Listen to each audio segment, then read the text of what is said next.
I want you to picture a very specific Monday morning scenario. It's 9:00 a.m., and you are deep in the trenches of a massive spreadsheet. You are literally manually verifying evidence logs for an audit that feels like it, well, hasn't changed since about 2010. Oh yeah, the classic compliance grind. Right. You're stressing over font sizes and It's timestamps. just that check the box marathon. Exactly. But then at 10 a.m., you get pulled into this emergency strategy meeting. The C-suite wants to deploy a new generative AI agent that's going to talk directly to customers. Oh boy. Yeah, and they need to know right now if it's going to hallucinate or if it's going to leak trade secrets or break 3 different international privacy laws that were just passed last week. And just like that, you have what we call corporate whiplash. Whiplash is the absolute perfect word for it. You are basically straddling 2 completely different eras. One foot is stuck in the slow, rigid world of traditional compliance, and the other is trying to sprint alongside a business that is moving at the speed of an algorithm. It creates this massive tension. And, that tension is exactly what we are unpacking today. We're doing a deep dive into the concept of resilient GRC. Governance, risk, and compliance. Right. Now, I know GRC can sometimes sound like the Department of No, or, the people who make you change your password every 30 days. The fun police. Exactly. But the source material we are covering today, an article by Alex Seven called Resilient GRC, it argues that this function is actually the front line of corporate survival right now. It really is. And the core argument that Alex Seven makes is fascinating. He says the old maturity model where you spend 5 years building this perfect static governance framework is dead. It's completely obsolete. Because by the time you actually finish building the framework, the world has already changed 3 times. Precisely. The goal has shifted. It used to be all about maintenance, keep the lights on past the annual audit. Yeah. But now, the mission is continuity of governance under pressure. Continuity under pressure. Yeah. How do you keep the car on the road when the road itself is changing shape and, well, the engine is being swapped out while you're driving? That is exactly our mission for this deep dive. We are going to figure out how you future-proof a program when AI, leadership turnover, and regulations are all rewriting the rules at the exact same time. It's a lot to tackle. It is. And speaking of rewriting rules, let's start with what the source calls the 3 horsemen of disruption. I love that imagery. It really captures the severity of it because it's not just one thing going wrong. It's a convergence of forces. Let's look at the first horseman. This is the one everyone is talking about at dinner parties, AI and automation. Right. But the source takes a slightly different angle here. It's not just the standard robots taking jobs panic. No, it's about a paradox. Because on one hand, automation is kind of the savior of GRC. It handles the grunt work. Think about control testing, policy mapping, continuous monitoring. Machines are great at that. They don't get tired. They don't get tired, and they don't make those silly copy-paste errors we all make at 4:00 p.m. on a Friday. Right, so that reduces the operational burden, which sounds like a massive win. It is a win until you look at the other side of the coin, because as you automate more, you introduce shadow AI and opacity. Shadow AI. That sounds like, I don't know, a bad sci-fi villain. It's worse than that. It's when marketing or HR just starts using a random AI tool to process customer data, and they don't bother telling the security team. Oh, wow. Yeah. But even with your sanctioned, officially approved tools, you still have the black box problem. This is where the machine makes a decision, and we literally don't know why. Exactly. Let's say an AI model flags a critical vendor as high risk, or it automatically denies a customer transaction. If you are the GRC officer and a regulator comes knocking and asks, hey, why did you make that decision? And your only answer is, well, the algorithm said, so you're in serious trouble. That is a massive compliance failure. It's a huge liability. You've reduced the manual work, sure, but you have vastly increased the accountability gap. You've got this incredibly powerful engine, but the steering wheel is totally disconnected. Which leads us perfectly into the second horseman, I think, because the people asking why did you make that decision are usually regulators. So disruptor number 2 is regulatory flux. And flux is putting it mildly. It is an absolute avalanche. We aren't just seeing new rules being passed. We are seeing a fundamental shift in the actual philosophy of regulation. Yeah, the source lists a whole alphabet soup of these here: DORA, NIS2, the AI Act, CMMC 2.0, CPRA. It's relentless. Yeah. But if you look at the pattern, these aren't just checklist laws anymore. They are outcome-based. Take DORA in Europe, for example, the Digital Operational Resilience Act. It doesn't just ask if you bought a firewall. Right. It asks if you can literally prove that you can survive a massive breach and keep the business running. So the test isn't just did you install the lock on the door, the test is can you actually fight off the burglar? Exactly. And the perimeter is expanding rapidly. A GRC leader used to just worry about data centers and passwords. But now you have to worry about ESG, environmental, social, and governance metrics. Right, carbon footprints and supply chain. And algorithmic accountability. That is such a huge expansion of scope. You basically have to be a lawyer, a coder, and an environmental scientist all at the same time. And you have to pull all that off while the third horseman is knocking at the door, leadership turnover. This is the human chaos factor. The source emphasizes this heavily, and I feel like it's something that gets overlooked in tech conversations. It is devastating for program stability. We are seeing much shorter tenures for CISOs and compliance leaders across the board. And every single time a new leader walks in, they bring this new broom mentality. I have seen this happen so many times in corporate environments. A new CIO gets hired, they look at the risk register the previous person built, and they just say, I don't like this, we're doing it my way now. And overnight, the risk appetite resets. Funding priorities completely shift. Yeah. If your GRC program relied entirely on, Dave from IT knowing where all the bodies were buried. And then Dave leaves or gets reorged out. Yeah, the institutional knowledge literally walks out the door with it. And the program collapses. It does. The source argues that this specific combination, opaque AI, aggressive new regulations, and leadership churn, it completely breaks the old waterfall models of GRC. Okay, so if the old way is broken, the whole annual audit static spreadsheet model that can't survive these three horsemen, what actually replaces it? The source proposes what it calls a change-resilient maturity model. This is the big pivot. We are moving from a model built for stability to a model built for agility. And the source outlines three very specific traits of this new approach. Let's break those down. Trait number one is agile. Think of this like modern software development. We used to build software in these massive, multi-year, monolithic projects. Now developers do sprints.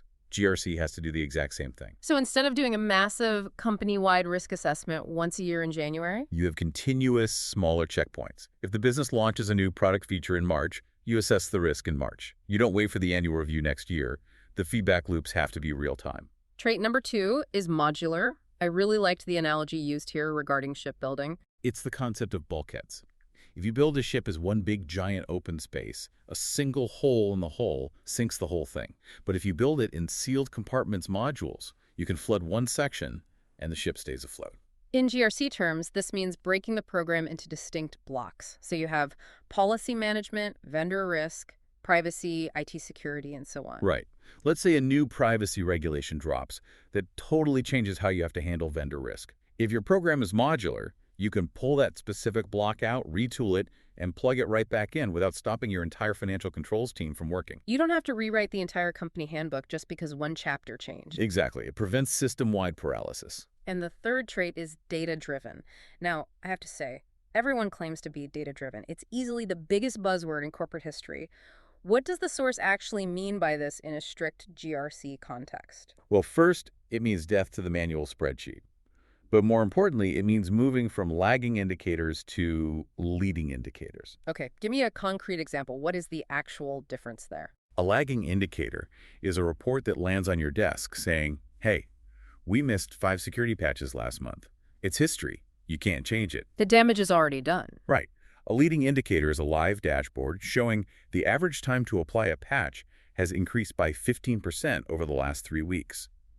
That trend tells you a failure is about to happen. It allows you to intervene before the breach actually occurs. That is the difference between reporting the news and, well, making the news. Or preventing bad news, I guess. It's predictive versus reactive. That is the holy grail of resilience. Okay, so we have the theory down. Agile, modular, data-driven. But I really want to get practical here. The listener's probably nodding along, but they have to go into work tomorrow and actually deal with this chaos. The source provides a how-to section practical guidance for managing this shift. It does, and it starts with what they call trigger-based reviews. This feels like the antidote to the calendar addiction we talked about. It absolutely is. Don't wait for audit season. If a trigger event happens, an acquisition, a new tech adoption, a major reorgan, You update the risk register immediately. You treat the event itself as the audit kickoff. Correct. You have to ask, does this new AI tool introduce insider risk? Does it violate our data privacy controls? You ask that on day one. But to do that, you actually need to know the event is happening in the first place. Which brings us to step 2, strategic governance. This is all about the steering committee. And I know steering committee sounds like the most boring meeting on earth, but in a truly resilient organization, this is your navigation crew. It's not just a rubber stamp for compliance. No. Their core job is to align the GRC program with the current business strategy. If the company suddenly decides to pivot to a cloud-first strategy, the steering committee ensures the security team isn't still wasting its entire budget locking down physical server rooms that are about to be empty anyway. It ensures the defense is actually protecting what the offense is doing. Now, the third step is my personal favorite because of the irony we discussed earlier, auditing the bots. This is crucial. We are now using GRC to govern the very tools that help us do GRC. It's so meta. It is totally meta, but it is deeply necessary. If you use an AI tool to scan for cyber threats or to automatically draft your policies, you absolutely need a framework to audit its decision-making. Is the tool explainable? Is it fully transparent? If the AI hallucinates a compliance violation that doesn't actually exist, can you catch it before you report it? Exactly. The computer made a mistake is not an excuse that flies with any regulator. You need strong human oversight on the machine logic. And speaking of humans, the final step in this section is people continuity. This addresses the leadership turnover horsemen we mentioned. You need robust knowledge transfer mechanisms. And we aren't just talking about saving a few Word docs to a shared company drive. No, it's about real succession planning. The sort suggests leadership onboarding guides, essentially a quick start guide for a new CISO or risk officer. Here's exactly where we are, here are the 3 fires we are currently fighting, and here's why we desperately need this specific budget. So the program exists completely independently of the personality running it. That is the very definition of resilience. Yeah. The system has to survive the people. Now, the source material actually provides a continuity playbook. It's 6 specific steps to future-proof the program. I want to run through these quickly because they are super actionable. Let's do it. Step number 1, adaptive governance framework. Clear ownership, but with a flexible structure. You always know who owns the risk, even if the nature of the risk completely changes. Step number 2, dynamic risk assessment. Real-time data feeds. These have to be living documents, not static PDFs that get filed away in a folder and forgotten. Step number 3, scenario planning. This is the war games aspect. You have to run what-if scenarios constantly. What if the EU passes a strict new AI law tomorrow? What if our primary cloud provider goes down for 48 hours? You play it out before it actually happens. Step number 4, regulatory intelligence hub. This is a great place to use automation.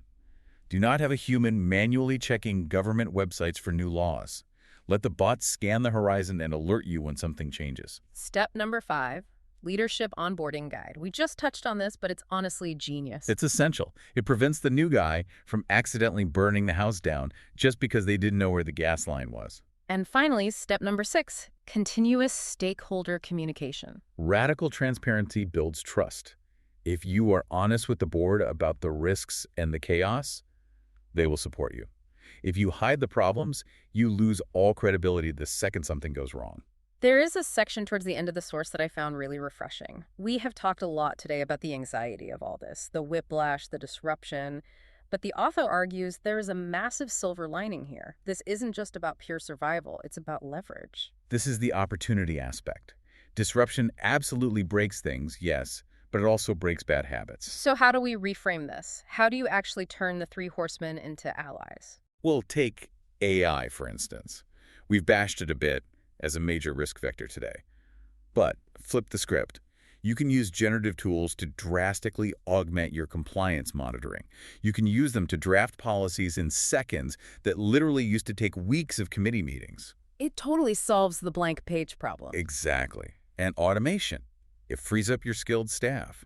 You do not want your smartest, highest-paid risk experts spending their days copy-pasting data into spreadsheets.